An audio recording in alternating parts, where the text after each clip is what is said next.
spina bifida itu dia tuh benar-benar menyerang saraf.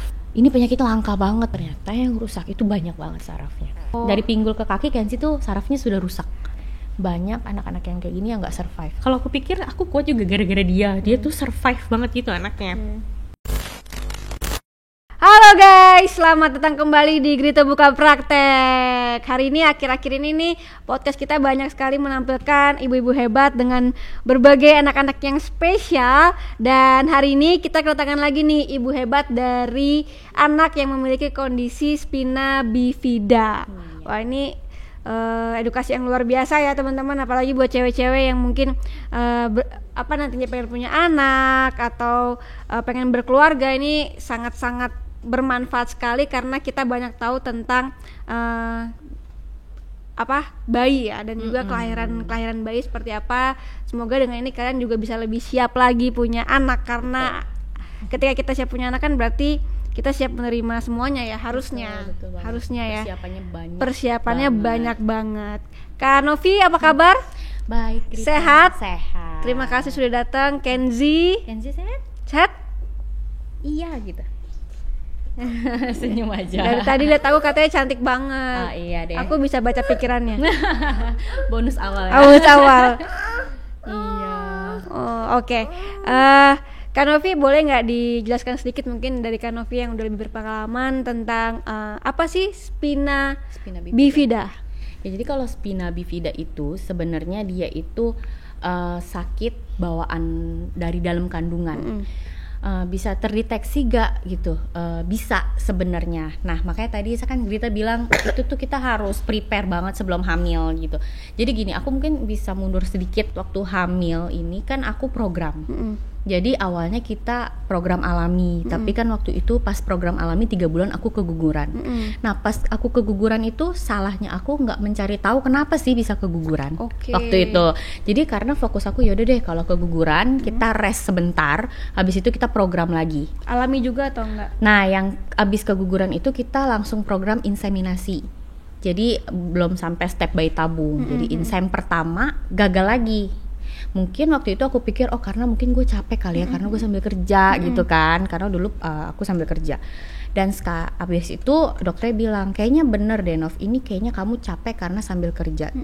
Terus kita pikir ya udah deh kita ambil decision, bukan mengorbankan. Jadi kita lebih pakai bahasa kita ambil decision buat ya udah saya berhenti kerja, fokus ke program gitu kan, karena gap umurku sama suamiku juga agak jauh, dan goal hidup kita apa sih sebenarnya? Kalau married kan punya goal-goal baru kan gitu, goalnya ya mau punya baby gitu, mau punya anak. Akhirnya kita putusin untuk program insem kedua. Nah, pas program insem kedua itu semuanya udah di-prepare tuh, kayak sel telurnya di-prepare dulu, akunya juga disuntikin hormon terus ya kan. Dari pihak suami juga dicek terus kesehatan spermanya segala macam.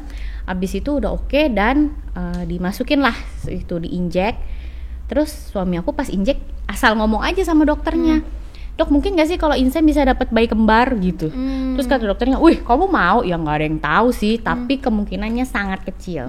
Karena insem berhasil aja itu paling sekarang masih sekitar 30-40% gitu. Beda banget sama bayi tabung kan. Yang udah banyak ya kayak kalau bayi tabung. Iya, kalau bayi tabung udah bagus banget sekarang kan gitu. Tapi kalau insem tuh kayak ya orang bilang semi alami lah gitu. Nah, akhirnya pas itu jadi nih, ternyata pas hasil tes pack menunjukkan ada kehamilan, tanda kehamilan. Akhirnya kita balik lagi ke dokter. Pas balik lagi cek, terus dokternya bilang ini, papanya mau punya anak kembar ya, katanya gitu kan. Ini beda dokter berarti? Sama dokter. Jadi kita fokus sama satu dokter aja gitu kan. Kalau dikasih ya nggak apa-apa dok, kalau enggak ya nggak apa-apa juga. Ternyata benar, pas di USG ada 2 kantong. Wah. Jadi 2 kantong janin. Jadi kalau kembar kan ada yang identik dia dalam 1 kantong kan. Nah ini 2 gitu. Terus kita bilang, jadi bener dok ya, kita lihat seminggu ke depan lah. Kalau seminggu ke depan atau 2 minggu ke depan kalian kontrol ini janinnya berkembang, berarti ya dua-duanya anakmu, jadi ya kembar dapetnya gitu. Berarti kalau kembar identik tuh katanya di USG 1 kantong, dalam 1 kantong ada 2 gitu. Titik gitu. Tapi kalau misalkan ini kemarin kebetulan ada 2 kantong. Iya benar gitu. Jadi pas benar-benar kecil banget awalnya. Jadi dokternya juga USG, pantas aku agak feeling kenapa dia USG yang ini lama banget ya gitu kan. Jadi dia muter-muter ya ada 2 gitu, dia make sure ini ada 2 kantong dia bilang. Dia sendiri juga menurut dia itu kayak achievement dia karena selama orang program baru kali ini dapat kembar, apalagi program INSEM kan gitu. Nah, ya gimana sih ya kayak kita udah berapa kali gagal terus tiba-tiba dikasih langsung 2 ya kan, udah pernah keguguran juga, rasanya ya udah aku tuh happy aja gitu. Dan nggak mikir yang harus nggak mikir yang lalu, dan kedepannya kita nggak mikir mesti tes ini tes itu, karena kan ada orang kalau bisa pas lagi hamil tes lah NIPT, tes kromosom gitu kan, jadi buat ngedeteksi apakah ada kelainan di si janinnya. Nah itu aku nggak ngelakuin, salahnya aku di situ. Karena saking happy-nya kali ya, jadi kita mikir ya udahlah anggap aja so far so good. Pas selama USG bulan pertama, kedua, ketiga sampai ke-9 itu dokter bilang nggak ada something happen, berat badannya sama, terus tulangnya oke, dia bilang. Tapi pas aku inget banget pas USG terakhir, dokter bilang ini kok cairan di kepalanya nggak berlebih ya? Agak berlebih atau nggak berlebih? Agak berlebih. Jadi kelihatan nih di kepalanya agak berlebih. Nah terus habis itu terus dokter mungkin nggak mau bikin aku pusing karena kan itu udah seminggu lagi lahiran. Akhirnya ya udahlah nggak apa-apa Nov, mungkin alat USG-nya aja kali, dia bilang kayak gitu kan. Sebelumnya sama sekali nggak kelihatan berarti ya? Nggak kelihatan. Itu berarti USG-nya kan ada yang 2D, itu yang udah yang 3D 4D. Padahal 3D ya, kalau 4D kan dia berarti ke dokter veto kan, dia lebih jelas. Kalau ini kan USG dia biasa, dokter Opjim biasa gitu kan. Apakah kalau ke 4D bisa lebih kelihatan? Kelihatan harusnya. Sebelumnya? Aturan kelihatan, seharusnya kelihatan kalau 4D yang khusus veto maternal gitu. Nah jadi kita juga nggak ke dokter veto gitu. Jadi itu yang menurut aku kalau mau di flashback, nggak mau menyalahkan juga ya kalau mau di flashback itu salahnya. Tapi mungkin sekarang kita mikir kalau aku pun tahu pas itu bisa apa. Gitu kan. Nah jadi pas lahir muncullah dia ada seperti spina bifida itu.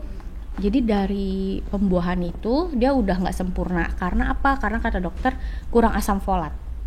Padahal sebelum hamil kita itu calon mami-mami itu dibus mulu tuh, disuruh minum terus asam folat. Bahkan yang baru mau merit gitu, misalnya nih Grita kan baru mau merit, itu dokter-dokter kan biasa banyak sekarang pasangan muda yang belum merit konsul nih kesehatan reproduksinya gimana gitu kan. Nah itu nanti si ceweknya disuruh minum asam folat biar bagus gitu istilahnya sebelum terjadi pembuahan gitu. Nah, kenapa bisa kurang asam folat gitu kan? Aku sempat browsing dan sempat langsung tanya. Jadi kemungkinan karena dia kembar ini nutrisinya tarik-tarikan. Jadi lebih condong ke kembarannya si Kenzo. Kalau si Kenzi dapat ya kalau kita bahasanya seadanya gitu kan. Jadinya gini deh gitu. Jadinya Kenzi lebih spesial jatuhnya gitu. Dan spina bifida itu mungkin beberapa teman-teman udah pada tahu juga karena dia kalau Kenzi itu kan spina bifida ada tiga tipe. Yang pertama Ocula, itu ada spina bifida occulta itu yang nggak nampak. Jadi yang nampak. Dia jadi kayak kalau itu sarafnya mungkin agak, kalau saya nggak salah ya, pokoknya sarafnya udah mulai ada kecenderungan ada kerusakan, tapi dia nggak nampak langsung di bagian badannya. Jadi di dalam dong ya? Di dalam. Depannya tetap kulit biasa dong ya? Tetap kulit biasa.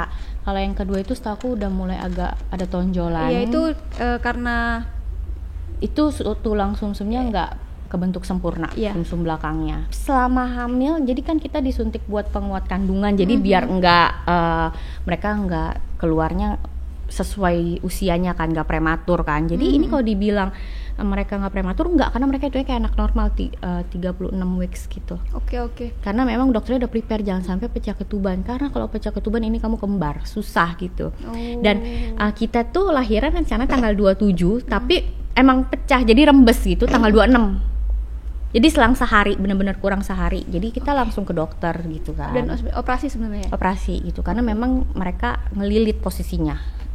Sekalipun beda sel telur tapi saling nimpa atau ngelintang lah gitu posisinya gitu. Kalau Kenzi sudah yang ketiga itu saraf-sarafnya juga sarafnya akhirnya keluar di dalam benjolan itu. Di dalam benjolan itu. Aturan kan seharusnya itu lurus aja kan. Nah, ini jadi sarafnya bertumpuk semua di benjolan belakangnya itu.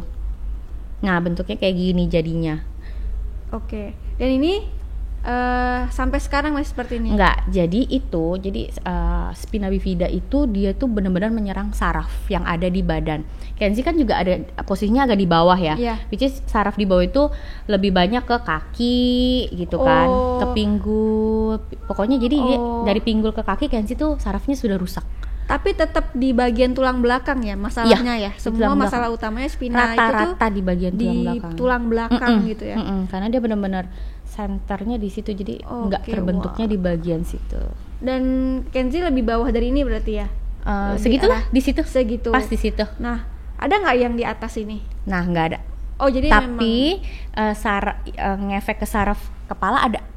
Efeknya ke saraf mana-mana kalau spina bifida itu, karena kan memang kata dokter yang jelasin di saraf belakang ini adalah pusat semuanya sebenarnya. Jadi dia menggerakkan dari atas ke bawah. Nah, Kenzi ini di situ dan dari pinggul ke bawah dia udah lost nih sarafnya, istilahnya udah rusak gitu. Karena dari lahir sarafnya itu sama sekali tidak hidup, udah rusak di dalam situ kan, di gumpalan itu. Nah, gumpalan itu di spina bifida itu harus cepet-cepet dioperasi sedini mungkin. Jadi kalau di luar negeri itu bisa operasi di dalam kandungan. Hah? Iya. Itu memang. Jadi begitu ketahuan langsung dioperasi dalam kandungan. Tapi nanti lihat weeks berapa gitu, harus anaknya udah agak besar sedikit gitu. Nah, kalaupun kita pergi, ini kan posisinya aku kembar juga kan. Jadi kita nggak bisa gitu. Nah, kalau di Indonesia ada gak? Aku lupa ya, kalau nggak salah ada di beberapa rumah sakit pemerintah yang memang dokternya udah pro gitu. Iya. Waktu Kenzi di ICU gitu, di rumah sakit pemerintah gitu, aku lihat beberapa ruangan ada yang tindakan sebelum kehamilan. Berarti mungkin bisa ya hebat. Gitu. Sebenarnya udah canggih sih di luar, dan di sini udah mulai juga. Aku agak sedikit shock sih karena aku baru tahu itu bisa operasi di dalam kandungan. Berarti bisa. Kan dia menyentuh bagian bayi tapi dalam kandungan ibunya yang masih dalam. Bener, aku pernah nge-YouTube juga, aku lihat kan. Jadi memang anaknya ada bedanya gak? Tetap quote in quote cacat gak gitu kan? Ada, tapi minim banget jadinya. Wow. Dan itu benar-benar dia pakai nggak cuma pakai satu dokter aja ya, tapi pakai dokter banyak banget lah pokoknya. Pasti. Nggak cuma satu. Gabungan. Iya, operasi gabungan. Dan itu gitu. Juga resikonya juga sangat tinggi. Biarpun sepro apapun itu tinggi banget. Benar. Itu aku. Kita aja, Kenzi aja yang operasinya udah Kenzinya keluar aja kita deg-degan kan, gimana yang masih di dalam kandungan. Istilahnya dia operasi 2 orang sekaligus kan. 3 kalau. Oh iya, kalau aku jadi, cuma memang kalau kembar aku belum dapat case, belum nemu sih kalau operasi bareng gitu. Nah, setelah itu berarti umur 10 hari Kenzi langsung dioperasi. Ketika lahir baru terlihat. Jadi kalau aku ngobrol-ngobrol sama dokter obgynnya, kenapa waktu itu nggak kelihatan, karena posisi punggung Kenzi ini tempel-tempelan sama si Kenzo kembarannya, mungkin nggak terlihat. Ya whatever, itu sebenarnya kalau posisinya Kenzi membelakangi gini itu kelihatan banget sebenarnya, cuma ya mungkin ketutupan gitu ya. Iya benar. Aku sekarang mikirnya gitu. Kita udah itu jalannya tuh. Iya. Nah jadinya pas keluar kita shock. Kalau ditanya emang Kenzi nggak ada suaranya, biasa kan anak kecil dibilang sehat atau enggak pas lahir nangis kan, nangis tapi memang lebih kecil dibanding Kenzo. Nah terus pas keluar gitu kan operasi ya, berarti kan masih sadar, masih dengar dokter ngomong. Nah itu dokter nggak ngomong apa-apa, tapi udah feeling nggak enak aja gitu, makanya pas bangun aku langsung tanya mana anaknya. Terus dia bilang suamiku baru cerita lah, ini ada sedikit masalah, jadi Kenzi ini ada sedikit sakit. Dia bilang sakit apa? Ada luka. Aku pikir dulu masih awam ya, luka gara-gara apa? Bisa operasi kali, kena alatnya kali, apa segala macam ya kan. Terus katanya enggak ini luka bawaan nih. Terus kita shock dong, kok waktu hamil dokter nggak ngomong apa-apa gitu. Oh ternyata pas dibilang spina bifida, langsung aku browsing. Terus dokter di sana bilang ini, jadi aku lahir di rumah sakit swasta gitu ya. Jadi menurut aku ini rumah sakit lumayan besar, tapi dia bilang ini penyakit langka banget. Shock dong, baru lahir, anak gue ada 2, gue harus ngurusin yang mana dulu nih. Terus denger ini penyakit langka gitu, yakin? Iya, jadi kita observasi dulu ya. Jadi kita harus MRI dia, MRI anak bayi umur 1-2 hari gitu. MRI-nya gimana ya MRI? Tapi kalau MRI baby, lo harus bius total. Bayangin baru lahir 2 hari terus harus bius total. Jadi kita harus tanda tangan risiko bius ya, bisa jadi death on the table gitu, segala macam. Kan masih bayi juga kan 2 hari. Iya makanya. Tapi kalau kita nggak MRI kita nggak tahu saraf mana aja yang sudah rusak di badan Kenzi, karena kan kita harus ke depan, harus bagaimana gitu kan. Kata papanya ya udah, istilahnya gini, ini Kenzi udah lahir, kalau misalnya something happen ya udah diatur lah gitu. Papanya ngomong kayak gitu. Kalau sorry ya Greta, soalnya kalau di flashback kayak gitu deh makanya. Itu dia yang maksud aku juga ngerasa ketika kita mau punya anak ya semua harus siap semuanya kan. Bener banget. Kalau disuruh flashback lagi, kata orang lu strong banget ya Vi. Ya sekarang udah dijalanin 4 tahun, tapi kalau lu suruh gue flashback lagi setengah-setengah sih, belum yang seorang yang se-strong. Sedamai itu enggak? Iya. Pastilah. Kenapa mama nangis? Iya gitu. Jadi ya pokoknya ya udah kita bilang ya, kata papanya ya jalanin aja. Ikutin aja prosedurnya. Oke lah, aku bilang. Soalnya aku pikir waktu itu kan karena aku harus mikirin 2 anak nih, karena udah ada Kenzo yang nggak kenapa-napa, berarti kita tetap harus fokus, kayak kita tetap mengasihi dia, kasih ASI ya kan, kita masih tetap pumping segala macam. Oke, aku bilang ya udah. Nah, puji Tuhannya waktu itu tetap lancar, Kenzinya juga oke gitu kan. Habis itu kelihatan tuh, oh ternyata yang rusak itu banyak banget sarafnya. Jadi mulai dari pinggang ke kakinya tidak bisa bergerak. Habis itu ke hairnya, jadi dia turun lah, istilah kalau orang bilang turun bro gitu, turun. Habis itu pipis, pupnya tidak ada saraf yang bisa mengontrol itu. Jadi dia refleks aja, kalau ada tekanan di kantong urinnya baru dia keluar pipisnya, kalau ada tekanan di di pupnya ya dia baru keluar, kalau udah penuh dia baru keluar gitu. Jadi dia nggak tahu sampai hari ini pipis pup itu yang nggak bisa ngerasain. Nah terus habis itu ada lagi yang lain yang menurut kita ini agak serem, karena saraf dari belakang itu ke kepala. Nah di kepala sini nih, jadi dia itu tiap hari selama 10 hari di rumah sakit kita lihat palanya makin lama makin membesar. Terus matanya lama-lama agak naik ke atas karena ketarik ternyata. Nah, jadi seharusnya kan kepalanya waktu itu belum sebesar itu, jadi dia udah besar duluan karena tekanan air di kepalanya. Jadi orang normal itu biasanya ada air di kepala tapi dia berputar dengan sendirinya. Kalau Kenzi tuh nggak bisa karena nggak ada saraf yang ngatur itu gitu kan. Jadinya kata dokter ini harus dipasang Vipishan gitu, dioperasi lagi, dibor lagi, dimasukin selang lagi ke dalam buat ngalirin dari cairan kepala ke lambung lalu lewat pipis gitu. Makanya pertama itu si Kenzi yang pertama kali kita lakuin apa nih dok, urgensinya gimana, kita harus operasi yang mana dulu, karena kita bingung kan, nggak tahu apa-apa.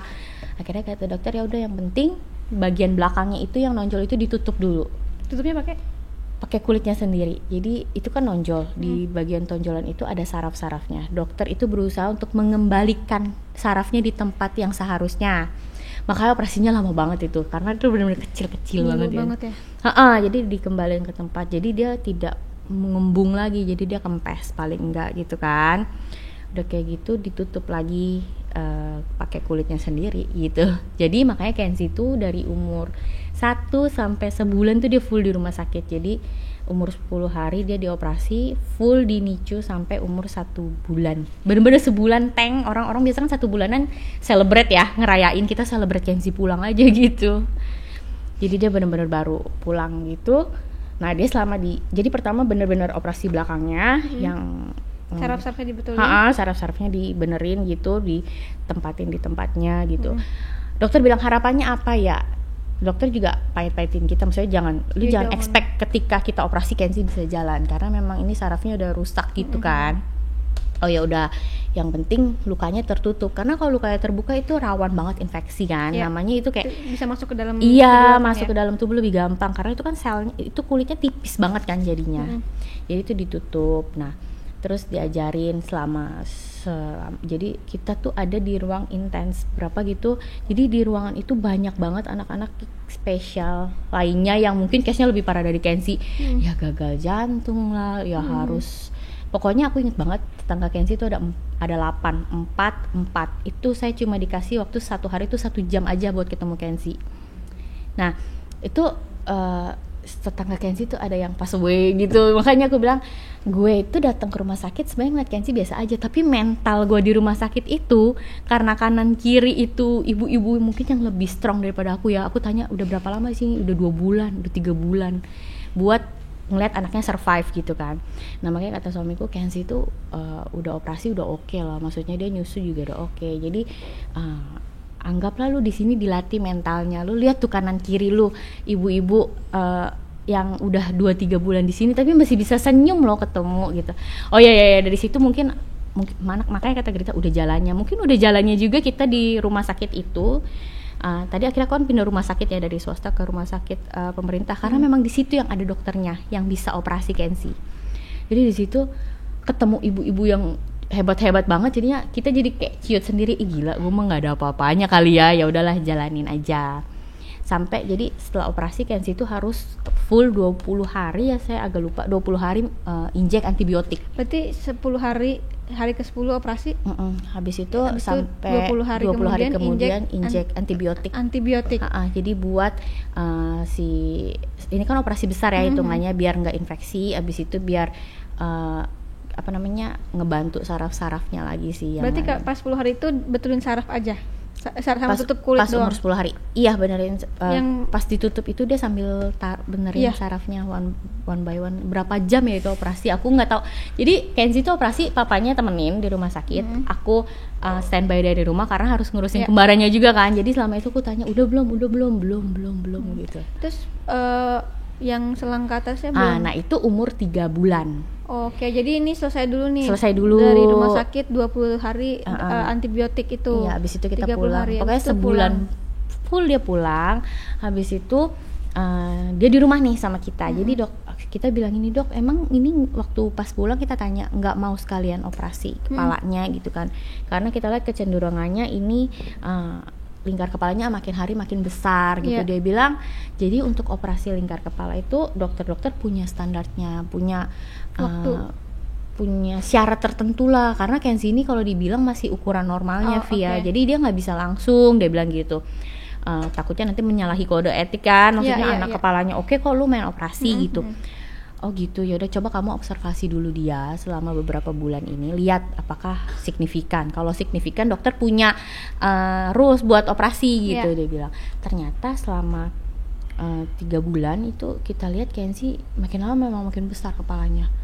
Jauh banget bedanya, jadi kita juga agak kaget gitu kan, kok bisa sejauh ini perbedaannya. Habis itu lama-lama matanya tuh kayak ke atas gitu, jadi kayak ketarik karena kan tekanan kepala ya, banyak cairan, jadi lama-lama naik dan kita tahu itu Kenzi juga nggak nyaman gitu pada saat itu. Kelihatan lah ya. Iya, jadi kita bilang ini udah deh, pas usia 3 bulan itu juga kita lagi mau operasi hernianya dia, hernia yang di bawah. Jadi kan makin lama, jadi ketika Kenzi nangis tuh turun tuh ke bawah gitu. Jadi karena ini ya ususnya jadi turun gitu kan. Nah jadi kata dokter mending itu dulu deh yang lu beresin. Jadi kita harus operasi si hernianya, istilahnya diikat supaya dia nggak turun ketika ada tekanan. Padahal kepalanya semakin lama semakin besar. Iya, tapi oke lah kalau kata dokter kita urusin hernianya dulu. Oke, kita akhirnya operasi lagi di bulan ketiga. Iya, 3 bulan dia operasi lagi dan bius lagi, operasi lagi. Tapi kayak mungkin aku udah punya bekal mental sedikit ya yang karena pertama yang ini, jadi menurut aku agak ringan nih operasinya karena kan operasi hernia rata-rata ya orang banyak melakukan gitu, mau dari baby ataupun orang dewasa juga. Nah akhirnya operasi hernia, habis itu udah seminggu setelah operasi hernia aku feeling nggak good, aku bilang kayaknya nggak bisa nih kita nunggu Kenzi lama-lama, better kita langsung bawa aja deh, operasi lagi deh kepalanya harus gimana gitu. Akhirnya aku ini bawa dia subuh-subuh ke UGD. Jadi aku bilang kayaknya nggak bisa nunggu gitu, jadi aku mau ke UGD aja. Kita waktu itu nggak kepikiran dokternya siapa. Jadi aku cuma mikir, aduh pokoknya nggak usah idealis lah, mau dokter mana, dokter siapa, yang penting ini ditanganin dulu, karena Kenzi itu udah makin lama matanya makin sering ke atas gitu. Akhirnya ke UGD jam 5 pagi ada dokter yang datang, jadi dokter bedah saraf, namanya dokter Lutfi. Jadi dia bilang, oh iya ya, tapi ini Kenzi baru seminggu loh Nov dioperasi hernianya. Aku bilang, ya tapi anaknya udah gak nyaman dok, aku bilang gitu, karena katanya kalau anak makin gak nyaman dia makin kayak uring-uringan, nangis gitu kan. Kenzi baru rewel aja sih, nggak sampai nangis, tapi aku feeling bad aja gitu. Akhirnya ya udah aku ya udah, jadi kata dokter oke, ya udah besok siang, nanti siang kita langsung tindakan operasi, karena memang lingkar kepalanya sudah melebihi batas anak-anak normal lainnya. Terus dia bilang, ya ini operasi besar ya Nov gitu, diceritain sama dokternya, jadi kamu harus siap apapun. Terus aku bilang, papanya juga ya oke lah, jalanin aja gitu. Terus sebenarnya ini sih yang ngelihat anak, pokoknya dia udah kita ganti bajunya. Terus dokter bilang, udah ya kita siap bius ya. Oke. Pas bius dari yang renyek, terus tiba-tiba udah kayak hilang suaranya gitu kan. Terus aku bilang gini, Ji, kalau misalnya operasi kamu yang ini lancar, nanti mama share deh ke orang-orang Ji tentang seberapa sih kamu fightnya di sini gitu. Karena mungkin kamu kecil nggak tahu seberapa kamu bolak-balik ke rumah sakit di atas meja operasi gitu kan. Pokoknya aku di depan ruangan itu aku bilang sama Kenzi, Ji, pokoknya nanti kalau Kenzi operasinya lancar, nanti kita cerita ya Ji ke orang-orang gitu. Nggak perlu kita cari simpatik. Oh bukan soal cari simpatik, lebih ke sharing. Mungkin banyak orang lain yang sama kayak aku tapi nggak tahu informasi apa-apa gitu kan. Dan juga mungkin nggak sekuat, ya aku nggak bilang aku kuat sih, kayaknya aku kalau aku pikir aku kuat juga gara-gara dia tuh survive banget gitu anaknya. Nah ya udah, terus habis itu pokoknya aku ingat, dokter bilang operasi 2 jam, tapi tuh kok udah 3 jam, udah lewat 3 jam lebih. Terus kita tanya, oh ternyata udah gitu, anaknya udah operasi, jadi udah dipasang lah selangnya di dalam kepala sini. Dia bilang posisinya udah oke Nov. Jadi aku lihat palanya bengkak banget, namanya tempurung ya, dibuka dimasukin selang gitu, dan aku lihat matanya tuh bengkak banget, karena kata dokter emang begitu Nov. Jadi kalau misalnya dibuka, tekanannya kan pasti kemana-mana termasuk ke mata gitu, jadi matanya bengkak banget, dia kayak tipis banget ngeliat. Terus udah selesai operasi kan dipindahin ke ruangan sebelum keluar ruangan operasi itu ada kayak ruangan transit sementara. Itu dia kayak disuruh, ya udah bangunin aja, coba Kenzinya bangun gitu. Suaranya kecil banget kayak gitu, kayak sakit sih kayaknya, karena kan pas bangun habis operasi gede, operasi kepala gitu kan. Nah tapi ya udah, abis itu kita di rumah sakit kayak semingguan lah ya, seminggu lebih buat supaya kepalanya stabil, bekas jahitannya juga kering gitu ya Ji. Akhirnya dokter bilang ini sukses operasinya ya Vi, dia bilang kayak gitu nih, anaknya oke, terus tetap aktif gitu kan. Dan lama bener, dan habis operasi kepalanya dari yang kayak kan sebelum operasi gini ya, cembung gitu, langsung sep itu keluar habis bengkak ya gitu. Deh ya, kayak ya sampai dari kayak kelihatannya bengkak, dia langsung kayak langsung, oh jadi kepala Kenzi itu selama ini tuh kayak gini ya gitu, karena selama ini kita lihat Kenzi yang kayak banyak cairan aja gitu di kepalanya. Nah kelihatan lah gantengnya ya Ji ya habis operasi. Jadi selama ini membesar karena banyak cairan iya, gitu kan. Karena banyak cairannya disedot, terus dikeluarin, terus dipakai selang dari belakang kepala gini, nyambung ke badannya gini, terus ke lambung untuk itu ya, putaran buat itu ya? Putar ya, biar jadi kalau ada cairan di kepalanya dia nggak menekan tapi dia berputar. Oh, selama ini menekan, jadi semakin banyak karena dia nggak bisa keluar. Betul banget. Nah, habis itu udah jadi dokter bilang selang ini akan di repair seumur hidup itu 3 kali, diperpanjang, karena kan makin lama si bayi ini, si Kenzi ini makin bertambah tinggi ya kan. Nah jadi kita bilang oke dok, jadi nanti repairnya gimana? Terus dia bilang ya nanti operasi tapi kayaknya di bagian bawahnya seharusnya gitu. Nah ternyata kemarin kan pandemi ya, lama banget gitu kan. Jadi tunggu, abis dia operasi kepala, Kenzi ngapain? Nah Kenzi terapi buat apa? Terapi buat menstimulus otot sama saraf yang masih hidup. Jadi kayak misalnya tangannya, jadi ajarin dia biar bisa merangkak sendiri, biar bisa stabil duduk gitu. Tadinya dia nggak bisa angkat badan, paling cuma guling-guling ya kan. Tapi setelah kita terapi itu, akhirnya dia mulai ada power lah buat duduk, buat angkat badannya gini, sekalipun pinggulnya di bawah gitu. Dia bisa. Dia bisa kayak, justru dia bisa kayak sekarang angkat pantatnya melebihi kepalanya. Jadi kepalanya di bawah, pantatnya naik gitu ke atas gitu. Jadi dia udah bisa kayak mengatur bodinya. Kekuatan gue ada di mana nih, gue kalau mau naik begini gue harus kasih powernya di tangan mana gitu. Jadi dia diajarin lah kayak gitu. Nah habis itu Kenzi itu punya PR setahun sekali harus MRI di bagian kepalanya ini sama belakangnya, apakah ada saraf lain yang masih ada tekanan lain nih, atau ada amit-amit saraf lain yang rusak gitu kan. Nah untuk bagian belakangnya udah aman nih. Aku juga cek ke dokter tulang, selain si tulang yang kena itu semua ruasnya tuh baik-baik aja, fine aja, nggak ada masalah. Terus kita ke MRI kepala. Nah ini yang agak mengejutkan, yang kalau aku bilang masa gitu. Jadi pas di MRI itu kepalanya, dokter bilang ini selang di kepala Kenzi udah kemana-mana, udah copot selangnya itu pas dia umur berapa tahun ya deh. Tapi itu kan setelah pandemi kan? Iya setelah Berarti pandemi. selama pandemi sebenarnya takut untuk ke dokter juga Takut, kan? jadi kita malah vakum ke dokter kan? Vakum ke dokter. Jadi pas itu habis setelah pandemi kita beraniin datang, dan memang itu anak-anak baru bisa MRI lagi karena MRI itu jadi dibatasi karena kan kalau anak-anak harus bius. Jadi waktu itu kan anak-anak diminimalkan banget buat masuk rumah sakit kan gitu. Karena kalau bius kan harus nginep gitu dia. Nah akhirnya kata dokter dibius lagi ya Nov. Terus pas dokter ngomong gitu kayak aku udah flat, kayak oh ya udah dok nggak apa-apa gitu. Yang penting demi gue tahu anak gue fine aja gitu kan. Oke, ya udah dibius. Habis itu dicek, dokter bilang gini, Nov ini hasilnya lucu. Pokoknya dokter kayak mau ketawa, ini selangnya udah nggak di tempatnya. Loh kok bisa? Aku bilang gitu. Ya saya tanya kamu balik kok bisa. Wah Kenzi emang aktif sih, aku bilang kayak gitu. Jadi gimana ya dok, saya juga bingung kalau ditanya kok bisa. Jadi gini, memang kata dokter, aku tanya emang bisa, tapi Kenzi selama ini rewel gak gitu kan, nangis gak, demam gak? Enggak, aku bilang.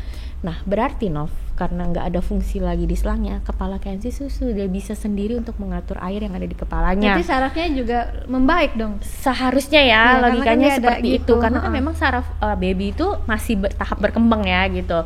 Jadi makanya mesti cepet-cepet distimulus, makanya waktu itu Kenzi cepet-cepet terapi gitu. Nah aku bilang emang mungkin dok, ya ini nyatanya anak kamu, tapi memang kalau ditanya mungkin atau enggak, kecil persentasenya. Jadi kalau dibilang kamu dapat mukjizat dari Tuhan, ya ini mukjizatnya di depan mata kamu. Dokternya sampai bilang kayak gitu. Terus gue bilang, wah kita itu kayak yakin dok, terus kayak ngeri nih, satu sisi ngeri nih, yakin nih selangnya kita maksudnya lepas gitu. Iya. Terus aku bilang, terus gimana selang yang ada di kepalanya sama yang lain-lainnya? Kan? Dia bilang ya udah, itu kan udah disetting untuk selang ini nyaman di dalam badan gitu kan, karena memang buat membantu awalnya. Jadi masa anak kamu sehat-sehat aja kamu mau operasi gede lagi, mau tarik selangnya, mau buang gitu kan? Kecuali nanti mungkin ada kesempatan, misalnya Kenzi ada mau tindakan bius atau apalagi kita sekalian kata kalau dokter itu gitu. Usah gitu ya. Kalau gini kan anak kamu udah fine aja toh gitu. Nah, di situ awalnya di depan dokter sama adekku yang saya temenin gitu, kita ketawa gila, kita merinding berdua, buset gitu. Pas nyampe rumah banjir, nangis kan, cerita sama papanya, masa sih? Iya, kayak gue bingung. Terus yang 3 bulan yang Kenzi operasi kepala itu yang aku bilang janji sama Kenzi, kalau misalnya operasi Kenzi ini berhasil kita cerita ya ke semua orang gitu. Aku kan mulai share di Instagram aku kan, ternyata bener banyak orang yang chat aku, anakku juga sama kak, boleh gak di share step-stepnya apa aja. Jadi aku ngerasa gue gak sia-sia nih ceritain soal Kenzi di sosial media, karena banyak orang yang memang mau tahu gitu kan. Nah abis itu aku share lagi nih soal selang. Itu semua orang juga pada gila sih Kenzi sih bener-bener tough banget dia gitu berjuang kan. banget ya. Iya, karena aku dengar cerita dari beberapa teman, bahkan saudaraku sendiri juga ada yang dokter, banyak anak-anak yang kayak gini yang nggak survive gitu, yang kayak cuma Pastilah. karena Di umur 2 hari udah dibius, iya, terus umur 10 hari udah dioperasi gitu. besar lagi. Iya, jadi itu banyak banget step gede sebenarnya yang harus dilewatin. Nah, dokter bilang ini anak survive, jadi kamu nggak boleh down nih, anak kamu kuat nih gitu. Nah, di situ aku mulai oh iya ya benar juga sih, kalau mau dibandingin sama orang-orang mungkin dibilang kita nggak ada apa-apanya, tapi Kenzie yang jalanin kan banyak banget kan rintangannya di depan, dan dia memang tetap survive. Jadi kata dokter ini anak beruntung, ya bisa dibilang anak beruntung, dia bilang kayak gitu. Jadi ya kayak gitu deh history dia dari lahir sampai operasi, dan sekarang Kenzie udah nggak ngelakuin operasi apa-apa karena kan yang penting kata dokter sekarang kamu fokus ke Kenzie sama loh sama kembarannya, kata dokter gitu. Dari secara kognitif mungkin belum terlihat, belum ada saraf yang mengganggu gitu.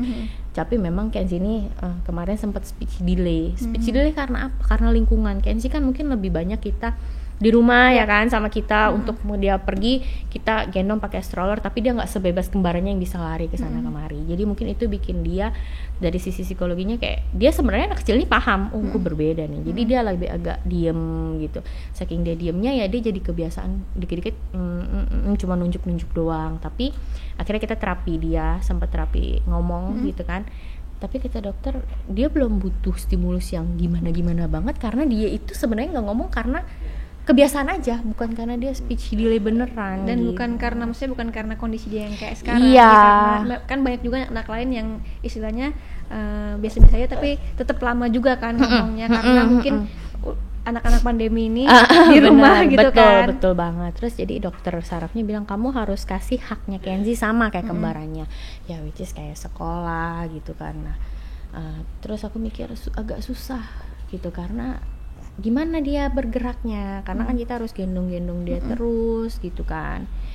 Akhirnya aku tuh sempat browsing juga gitu kan, teman-teman di Indonesia yang anaknya juga spesial spina bifida, ternyata ada yang dapat donate kursi roda khusus baby. Karena kursi roda di Indonesia emang nggak ada, tapi lebih ke orang dewasa yang besar gitu. Nah ini kan Kenzie waktu itu baru umur belum nyampe 2 tahun dapat kursi roda itu. Jadi gimana ya biar dia bisa mobilitas. Sebenarnya dia tuh emosi karena dia tuh nggak bisa, mungkin kalau kita lihat nggak bisa leluasa seperti kembarannya. Jadi dia ngeliat kembarannya lari kok dia diem aja, jadi dia emosi gitu. Emosionalnya jadi naik gitu kan. Oh ya udah kita cari, ternyata ada di, aku agak lupa ya, yang kursi roda kecil itu nama perkumpulan itu Belas Bumbas. Jadi dia tuh memang dia nggak menjual kursinya, tapi dia donate buat kita. Nanti dia kirim ke sini, kita tinggal cuma membayar ongkos kirimnya aja benar-benar ke sini. Kita nggak ada bayar ke mereka sebesar pun. Itu dia berarti donate aja gitu? Dia nggak donate, jadi dia bikinin kursinya, dia bawa kirim ke Indonesia, terus si Kenzie pakai gitu. Jadi kalau dicari di sini kursi roda buat baby tuh nggak ada. Harus susah. dari luar ya. Iya. Tapi kebetulan ada yang donate. Nah terus dia memang si Belas Bumbas itu selalu bikin kursi, terus dikasih ke dia, memang bilang seluruh dunia. Jadi dia akan donate kemana-mana, bahkan aku dengar ada ke India juga, kemana gitu. Tapi emang harus apply juga kan maksudnya. Iya, dan waktu apply tuh ya memang jalannya Kenzie kali ya. Jadi emang gampang kita apply, paling tinggal submit kebutuhannya kayak misalnya apa sih, identitas diri segala macam. Ya nunggu 2-3 bulan tuh kursi datang gitu. Kenzie pertama kali didudukin, waduh nangisnya parah. Dia bingung kan apa ini apa gitu. Akhirnya kita pancing dia kayak duduk di kursi, biarin dia nangis sebentar, terus depannya ada laptopnya, ada iPadnya gitu kan. Jadi dia mau, lama-lama dia coba, dia mau gitu. Nah semenjak ada kursi roda baby itu, dia jadi lebih bawel gitu kan. Bawelnya mungkin bukan ngomong ya, tapi kayak lebih keluar lah suaranya. Terus emosionalnya juga agak reda sedikit. Lama-lama gitu. jadi nyaman gitu ya berarti ya. Jadi kan kita mengambil kayak kita kayak kurang lebih dari keluarga ngeliat, berarti si Kenzie ini selama ini kayak marah-marah tuh gara-gara mungkin dia nggak bisa ngapa-ngapain kali ya. Gitu jadinya ya begitulah. Pas ada kursi kita coba bawa dia ke tempat umum yang ramai orang.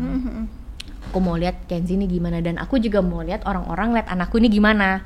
Anak kecil belum 2 tahun waktu itu, baru mau 2 tahun, pakai kursi roda.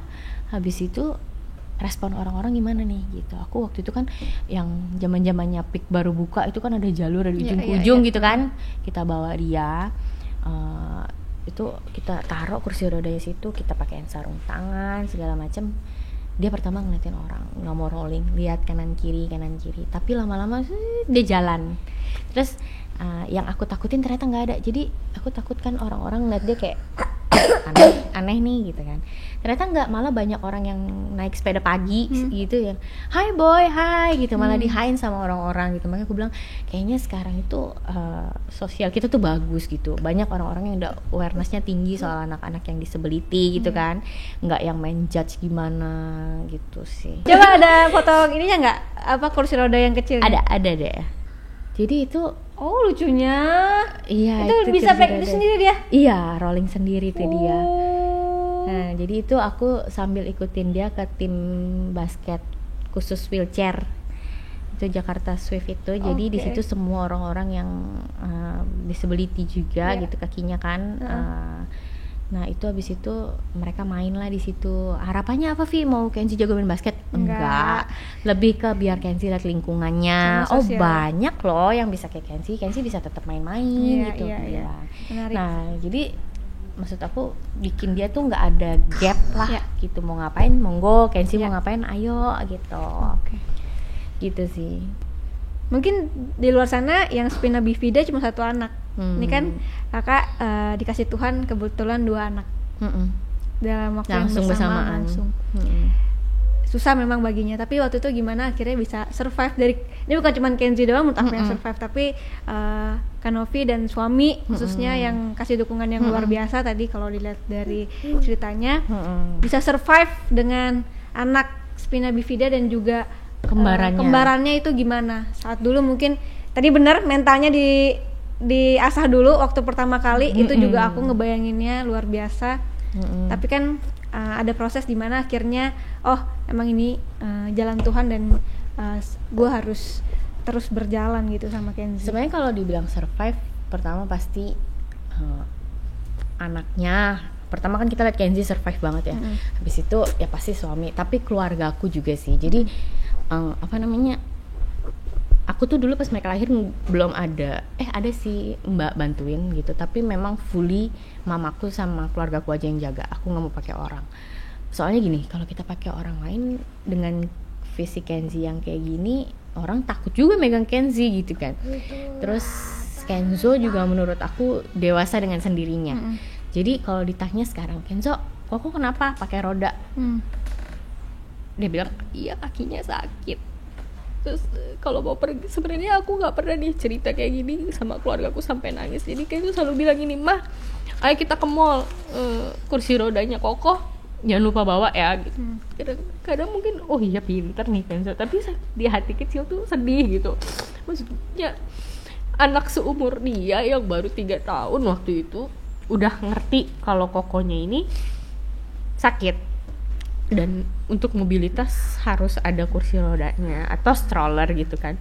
Jadi memang aku selalu waktu tanamin ke Kenzo, Koko ini kakinya sakit Jo, jadi dia jalannya merambat. Terus Kenzo kadang suka suka bercanda kayak ular gitu ya Maya. Iya mirip kayak gitu, tapi memang begitu cara jalan Koko. Tapi bisa kan pakai roda, bisa. Jadi kalau pakai roda ya nanti aku bantuin ya Ma gitu. Terus sekarang kan dia udah mau sekolah kan sama kayak Kenzo. Kenzo pernah ngomong gini, nanti aku yang jagain Koko ya Ma, nggak boleh nih ada teman aku yang dorong Koko gitu. Makanya aku langsung wah gila. Maksudnya sebenarnya lingkungan juga, keluarga aku juga mungkin suka bilangin Kenzo, nih sayang nih sama Kokonya sakit nih kakinya gitu kan. Tapi sebenarnya kalau dibilang Kenzo banyak mengalah, dia udah banyak mengalah karena waktu dari baby aja kan mamanya sama papanya fokusnya masih fokus ke Kokonya dulu kan. Tapi dia nggak kehilangan kasih sayang karena ada mamaku sama keluargaku yang bantuin gitu sih. Berarti sayang banget ya sama kokonya ya. Sayang, cuma namanya anak-anak ya gitu. Sama-sama cowok, sayang tetap jotos-jotosan. Tapi abis itu kalau aku bilang berantem ya sama kokonya ntar kita titipin dulu ya. Udah nggak mau, dia nangis, nggak boleh jauh, nggak mau gitu. Lembut hatinya. Lembut. Oke. Gitu. Nah setelah itu dukungan suami juga, keluarga juga. Terus tapi ada nggak sih selain kalau keluarga? Ini makanya kenapa aku ngerasa bahwa circle utama kita juga harus mendukung kita kan. Ada nggak mungkin dari circle luar keluarga yang bikin kita down? Ada banyak gitu kan. Kadang-kadang kita bilang itu keluarga aja kan, kadang suka begitu kan. Mungkin kalau aku bilang sama suami, mungkin dia suka nggak sadar kali ya ngomong kayak misalnya Kenzi, dia misalnya ada orang atau saudara datang, kenapa sih Kenzi bisa kayak gitu? Lu kali waktu hamil nggak gini gitu kan. Terus ini Kenzi nggak lu apa-apain lagi, kakinya nggak lu mau coba bawa ke Singapura, bawa kemana gitu. Jadi gini, kenapa aku nggak ngapa-ngapain lagi? Karena memang dokter udah bilang, semua dokter, lu nggak bisa expect banyak. Semakin lu berekspekt dia kakinya bisa jalan, lu yang akan kecewa, karena ini saraf, ini tuh sakit bawaan lahir dan itu saraf, gak bisa diapa-apain. Jadi aku pernah share di Instagram aku nggak berharap Kenzi jalan, kasarnya kayak gitu. Tapi aku lebih berharap Kenzi dapat lingkungan yang baik, yang orang bisa terima dia. Kenzi sekarang bisa jalan pakai wheelchair pun aku udah bersyukur banget gitu kan. Itu dia kalau kita taruh di mall, dia bisa jalan duluan daripada kita udah jauh entah kemana, sampai kita Aktif ngejarnya ya? tuh susah gitu. Aktif ya? Iya, Anaknya aktif ya? aktif bun gitu. Iya, ngejarnya tuh susah banget sampai dia mau naik eskalator gitu kan. Aku bilang, Ji, ini nggak bisa, Ji, ini nggak bisa. Jadi kalau ada orang gitu di mall dideketin, dia say hi gitu. Anaknya tuh ramah banget, dia tuh happy kalau orang nyapa dia gitu kan. Makanya kemarin kita juga mikir, itu salah satu alasan kita kenapa kita menyekolahkan dia di sekolah biasa, jadi enggak yang sekolah khusus disability, karena secara kognitif anak ini baik. Jadi masuk nih tanggal 20 ya katanya. Iya, masuk tanggal 20 nih, bentar lagi, makanya kita deg-degan. Tapi ternyata lingkungan sekolah tuh open banget gitu, kayak coba aja Bu bawa trial gitu, masuk bener-bener ke lingkungan kelas. Ya kan sih, ya oke gitu, dia ikut di kelas, dia bawa wheelchairnya putar-putar gitu kan. Terus pernah dia ke area gym sekolah, itu ada anak grade 5 kalau aku nggak salah, lagi main basket. Kenzi tiba-tiba masuk gitu ke dalamnya, terus dipegang bolanya, diambil sama yang anak-anak itu, mau coba main gak ini malah mereka tuh open banget ya Kenzi, ngasih bolanya. Terus ringnya kan tinggi, mereka auto bikin circle pakai tangannya, di sini masukin sini. Lucu banget. Iya, kayak pas aku lihat gitu, ih gila ya, apa sih yang lu takutin Vi? Sekarang lihat nih anak-anak oke aja gitu loh. Jadi aku pikir ya udah nggak ada alasan untuk nggak sekolahin dia, tetap sekolahin dia. Mungkin nanti tantangannya banyak ya di depan. Iya, pasti. Kita nggak tahu apakah semua orang bisa open sama Kenzi. Saya nggak memaksakan untuk open langsung, pasti agak bingung. Tapi aku tetap harus memenuhi haknya si Kenzi. Kenzi anak yang luar biasa ya.